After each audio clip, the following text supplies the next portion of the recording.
because now only I can invade. He can't. He has to defend against the invasion.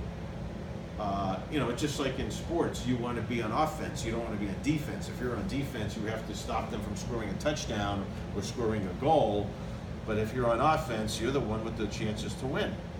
So now my rook's on this open file, and let's see whose move is it now. It's his move. So now he started getting ready for the invasion, I guess we'll call it. Now I didn't like this knight. This knight really was kind of out of the game, so I decided to bring him back into the game like this. And at this point, what did he play here? I'm trying to recall what he did here. He made some kind of a move here, which I can't remember. And well, basically, I think I might have gotten ahead of myself. I think what I did is I went here and chased his knight away, and then I brought my knight here, and he went here, and he offered a draw. But I'm clearly better here. See, I can invade. I can go rook down and attack that pawn. I can also go queen here and be threatening a pawn fork. But I couldn't see a way of winning, so I accepted his draw offer because, let's say I win here, obviously this would be good for me if he took, because now I have another center pawn. This would be positionally good for me. But probably all he would have to do is knight back, queen takes the queen, knight takes the queen, I attack the pawn, his rook guards, I start bringing this other knight back, he brings his king toward the center, and now when I go here, he guards the pawn. So even though I'm attacking the base of his pawn chain, now I'm doing it with pieces, my knight and rook, my bishop is on the green squares, he can't get there to attack that pawn, so I couldn't see any way of winning, although I'd have the better chances, so I accepted the draw offer. But you can see how the pawn chain strategy worked for black. Black got not only an equal game, he got a slightly better game. If we had played the game out, this is probably what would have happened. So, but that's a pawn chain strategy. That's one of dozens of different strategies in chess. Any questions on that? I'm just wondering if at chesskid.com they have videos on pawn chains. I wonder if they do or not. So one quick question. So I think when you attacked that the bottommost pawn, it was still sometime in the middle of the game. It was still guarded by a pawn at A2, right? Be guarded. See, the thing is, it's not that you really expect to win the pawn, but you can see how he is defending and I'm attacking. Right. So at a certain point in chess, when I was in high school, I played on the tennis team, all right? And I know what the coach would tell you. He would say you never attack the net until you get the other player into a bad position. And so I can watch Wimbledon on TV and I understand everything that Andy Murray's doing or Roger Federer. I'm just not as good at it as they were, but I understand all the strategy. So if one of them hits a really hard serve and the other guy retreats to the baseline, now they rush up to the net because the other guy's in a bad position. Right. It doesn't guarantee victory, but they have all the winning chances, Right. And in chess, Wilhelm Steinitz, the first official world champion back in the 1880s, he put forward 5 general principles on chess, and the first one of them was that if the position is equal and you attack, your attack will fail. That would be kind of like a tennis player rushing up to the net, and the other guy's right where he's supposed to be. It's gonna backfire on you, all right? Yeah. But he also said the second part of that general principle was if you get the positional advantage and you attack, now your attack will succeed unless you make a mistake. So in other words, you're the only person that can prevent you from winning that game. And sometimes that happens because we're not perfect. Sometimes we get the winning position and we don't have the technique of a Bobby Fischer and we don't win the game. It's only a draw. Sometimes we even lose, But the whole idea in chess, see, if you think about it mathematically, I watch a lot of sports, and almost every big Super Bowl or World Series or NBA Finals that you watch, you're always going to hear this in the pregame show. If ever there was a game between 2 evenly matched teams, this is it. And that's not. They're saying that to get you to watch the game, all right? chess really is. It really is an evenly matched game. There's no superstars. It's not like LeBron James is on the white side and there's no LeBron James on the black side. There's no Leo Messi on one side and they don't have Leo Messi on the other team. Your queen is no better than my queen. Your pieces are no better than mine. Yeah. So if you think about it mathematically, how could you ever win that game, leaving aside the guy's a bad player and doesn't know what he's doing? But let's assume both players know how to play chess and they avoid, the scholar's mate and the fool's mate and all the opening traps. How are you ever going to win that game? Well, this is where you have to get the positional advantage. And what I got here is a positional advantage. We would say this is a drawn endgame where black has the better part of the draw. So black is the only one who can win this endgame, but unfortunately for black, there's no way to win. Yeah, but still you are, I think because he's it like was a tournament, there was another game still to be played.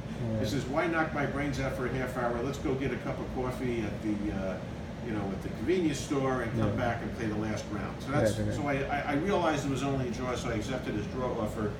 But black's better here. A little bit exactly. better. I think he's a pawn down. I think you have No, it's not a pawn down. It's even material. No, you have. Yeah, they both have 6 Oh, pawns. both have 6 pawns, right? Right. So, see, that's what you're striving for in chess. You're not.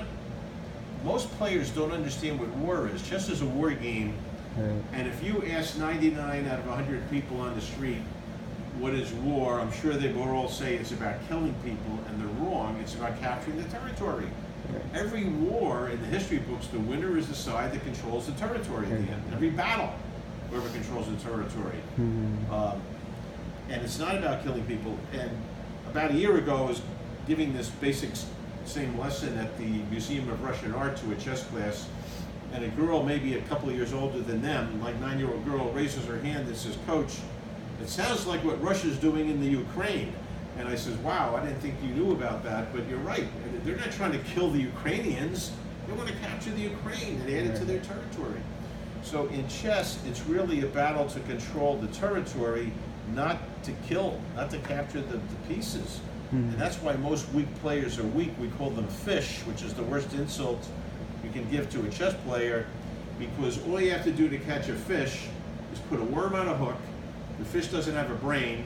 Oh, kill, kill, kill. I'll go kill that worm, and he gets hooked. And when chess players start doing that, when we start chasing after the material and getting our pieces on bad squares, getting hooked, we're playing like a fish.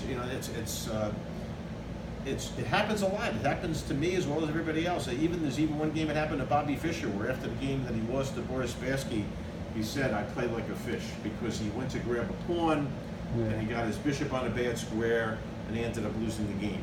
So we're all human and we're all capable of doing that, but here, black controls the open file, black is attacking the base of the pawn chain, and white is just hanging on for dear life.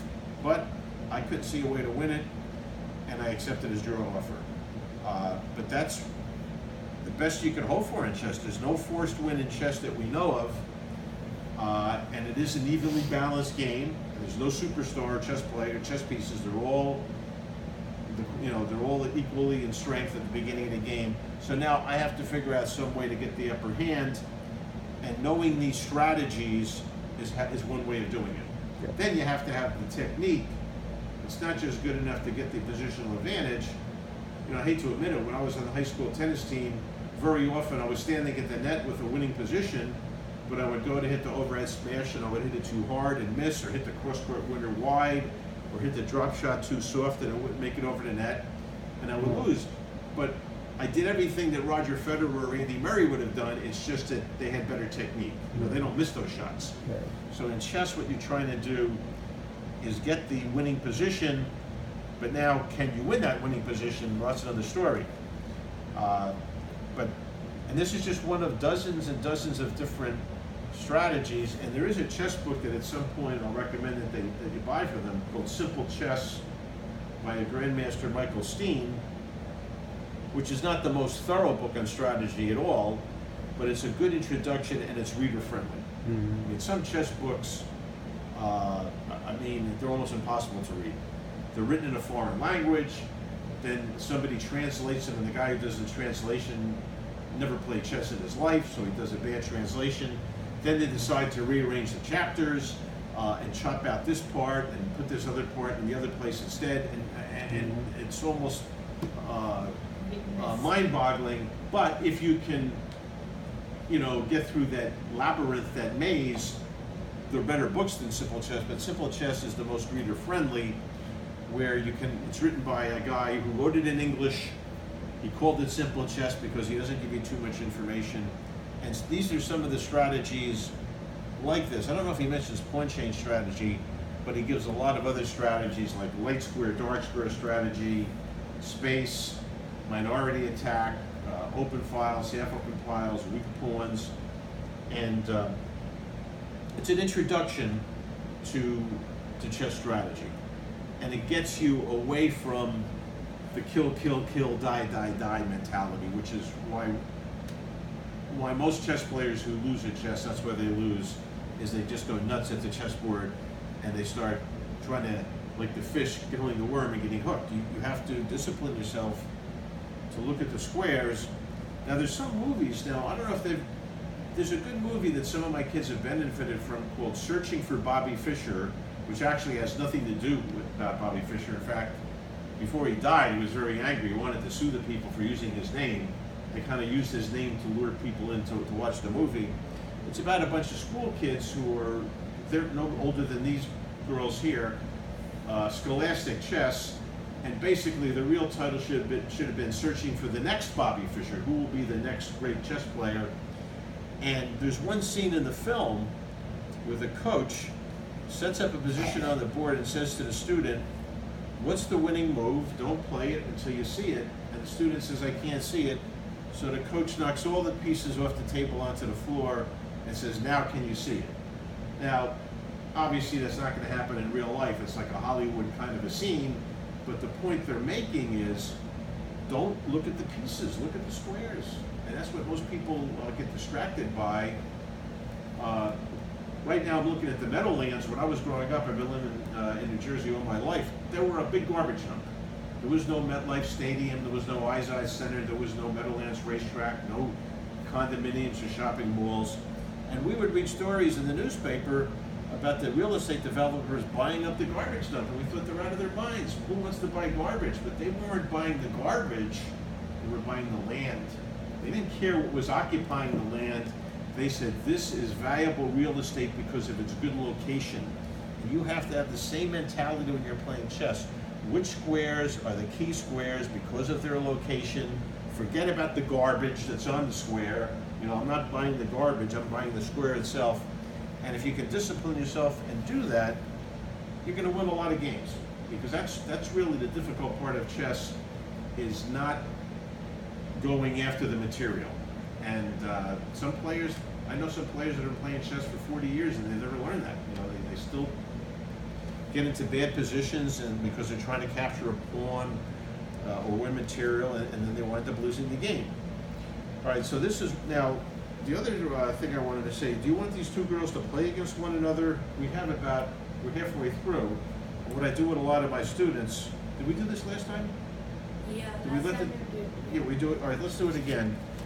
And then as I'm watching them play, I can make suggestions and get a better understanding of whether they're learning or not.